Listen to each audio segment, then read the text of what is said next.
Good evening, Karen. That's right. Veteran author and investigative journalist Jason Berry has been covering the church's sex abuse scandal for decades. In fact, he started reporting on it back in the 1980s. He applauds the action today and says it's a first good step.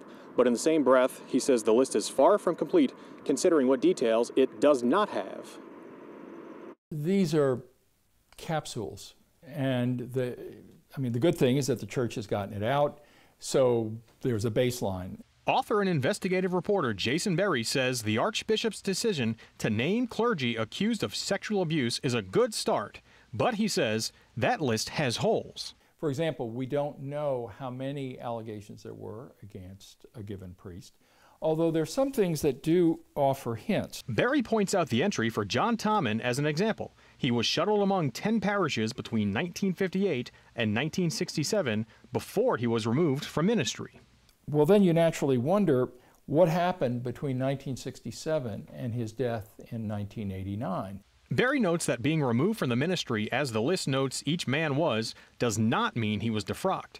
The list, he says, indicates many of the priests were simply moved from parish to parish after the archdiocese learned of their misdeeds. Yes, they would move a man to different parishes, sometimes with periods in a treatment facility, sometimes not, but that was indeed the pattern.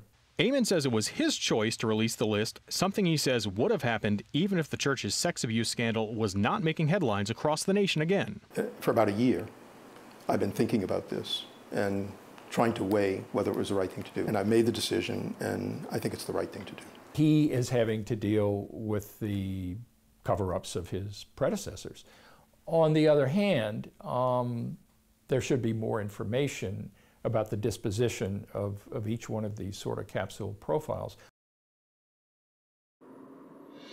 Now, the Archdiocese says that this list of 57 priests and deacons could grow if more people do contact them with claims of sexual abuse in the past.